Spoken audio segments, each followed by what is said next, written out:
it's not as simple as just point your light down. I'm shining this down. This must be dark sky friendly. But if I fly a drone in this direction, if the drone sees my headlamp, I'm shining into the sky.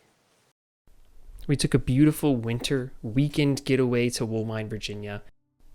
Both the drive down there and the destination vaguely reminded both of us of Norway. Just the snow, the landscape, and even some of the houses, which I thought was really interesting. I mean, we're in Virginia. Now, I'm sure there's areas in Norway that do not look like this, but where we were looked very similar.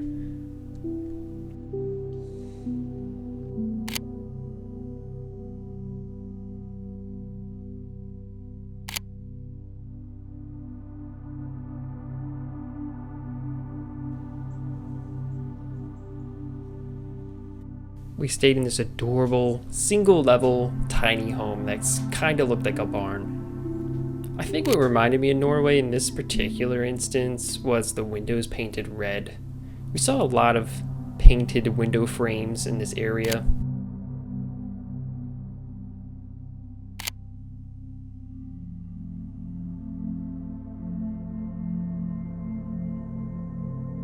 The moon phase at this time is, I think, a waning gibbous. It's nearly full.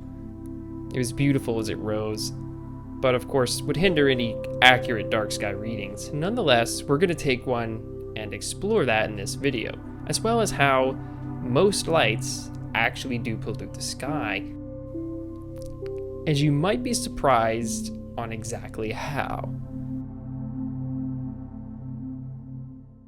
So we stepped out of the cabin for quick dark sky reading here. We do have a moon rising, so it's not truly going to be a dark sky reading, but I mean, might as well take it just to see what we're dealing with as far as our stargazing. Actually cleared up quite nicely, but there is some low-lying fog still moving through. Got any guesses? I mean, we do have a moon. With the moon? Yeah, nearly full. It's waning a little bit. 18.9.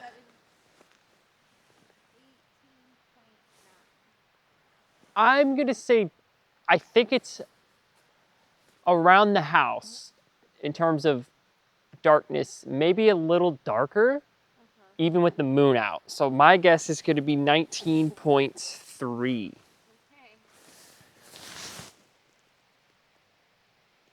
Oh, 19.39! Oh my god.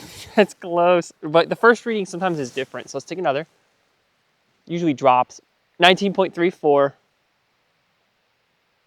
19.39. All right. Yeah, it's like 4 times darker here tonight, even with the moon there, no cloud cover, with snow on the ground, Wow. than cloud cover, snow on the ground at Roanoke last night. All right, so here we are. I walked down a little bit and saw this light, a nice soft orange glow, very warm light against the cold environment here. So I thought it was an interesting visual just based on that, but it is light pollution of a sort. And what's interesting is, what is it lighting up? Just a field, I guess. There's a barn. Looks like maybe a house, actually, now that I'm kind of looking at it. That could be a porch. So maybe someone lives there. And it's just a yard light. You see these all over, and unfortunately now, they have become more and more white and brighter, because your neighbors get a brighter light and it makes yours look dim. So you get a brighter light. And that's kind of the logic there. But north here is Roanoke. So a little bit of sky globe from that, but I'm actually very impressed how little I see. It could be just since the moon is out that it's not as obvious. So it would be really cool to see this place with a new moon, or just before the moon has risen up, or after it's set. So that light is not the worst, right? Those are the classic, and as astronomers, astrophotographers, and just people who are aware of artificial light at night, we would love to see this over an LED, but It's still better to just not have it on. So, back to the question of what is this thing lighting up? Well, if you've noticed, dear viewer, my shadow is visible, a very long shadow that's being cast from my body here. What that indicates is there's light striking me from that lamp. So even though that street lamp is lighting up the front yard or right in front of a barn, sort of an area, it might be a driveway, it's not just lighting that up. It's actually lighting up this entire field and beyond, right? And if you can see the light bulb, right, you see that orange light source, then it is shining on you. If you can see the light bulb, then the light bulb is shining into the back of your retina. Is that where the light is needed? Is the light needed to light up your eyes? Or do we want the light entering our eyes to be light that is reflected off of the surfaces which we want to see and then bounced into our eyes? That's what we see, right? The yard that is lit up is receiving the light from the lamp. It's bouncing off, it's going into our eyes. Whereas the light from the lamp that we can see is just directly shining into our eyes. It is noise. That is noise when it comes to us being able to see at night. And that's where glare creates, or it creates glare. And the glare is noise with the signal of the other light that's bouncing off of the surface. I hope that makes sense. So when you put it like that, I'm shining a light into the back of my retina. That's not where the light's needed. The light should be shining where it's needed. And unless you're trying to light up the back of your eyeball, this is shining. In a lot of areas, it's not needed and it's wasting light. So if that was a fully shielded fixture, just to be shining in the area where they think they are actually shining it, then you wouldn't be polluting this area and you wouldn't be light polluting the sky. Lots of these lamps, once you're far enough away from them, they can be seen above from where they're actually elevated. If I were to fly a drone right here, you'd probably be able to see the lamp, which means it's shining onto the drone, which means it's shining into the sky.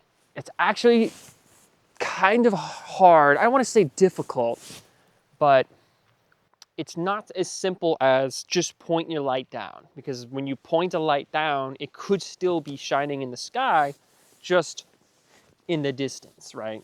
Let's pull out, I got a headlamp, right? I'm turn this headlamp on and I'm pointing it down. I'm shining this down. This must be dark sky friendly.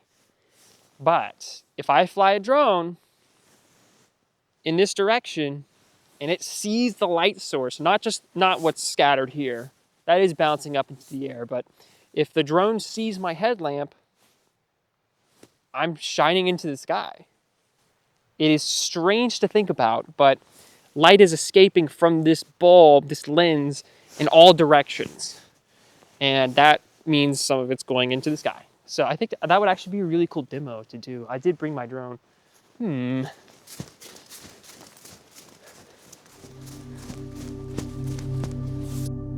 This definitely wasn't planned, but I did bring my drone just in case, and it turned out to be a really valuable tool for this little demonstration.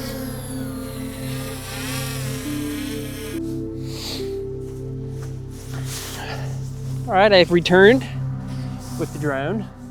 It's definitely difficult to fly at night, but with the lights, it's easy to see when they're blinking. All right, we'll do a little demo. So, yep, I mean, the drone is definitely higher than that street light, and I can still see the lamp. All right, let's go up in altitude. Oh, there we go, 100 feet. I still see the lamp of that street lamp. So from here, the street lamp is polluting the sky. And that's a fact. Don't argue with me on that. So at what point would the lamp not be polluting the sky? We're almost 200 feet in the air now. Let's go ahead and fly over it. At what point does it stop polluting the sky? And I would say that's the point where we don't see the light source anymore. It depends on what kind of lamp this is. It might be one of those bucket lamps. I think it is. Yeah, like it's still polluting. Right there, right there. So where we are now, it's not polluting the sky. Right above it, you move over here, and there, you see the lens starts to pollute. So these lamps, people think they're shining out to the side and down, but the reality of the matter is they are shining into the sky. All right, let's head back and do a little demo. Let me turn my red lamp on so I can see myself with the drone. My red headlamp is shining down on my controller, as you can see. And like this, it's not really polluting the sky. That little hot spot you see is probably bouncing off the controller. So I'll click it up. Oh, there we go. So now you can see the LED lamp I'm wearing. Therefore, even though I'm pointing down, it is shining into the sky. Not wholly, but a percentage of it is going into the air. So you can imagine when I turn a light, a brighter light on like this, I'm shining it down. A lot, you see this on people's houses, car lots, shining out at about this angle. I'm lighting up my wares. I want to protect them at night. But the reality is, if I keep the same angle and rotate toward the drone, you can see the headlamp lens, and that means, oh, this is a bad angle. Here we go. That means it is polluting the sky. And the more out it is, the worse it gets. So shining into the sky, about 45-degree angle from me right now. I'm pointing out here into this expanse of parking lot. Let's just say, whatever. But you can see my lamp. So to be properly dark sky friendly, I would need to shield it with my hand like this. And you see I could still shine on the parking lot. What I'm doing is just preventing it from going into the sky. So that's what we're looking for as far as dark sky friendly. It's not to stop lighting the ground, it is to keep it on the ground only. Thank you for this demo.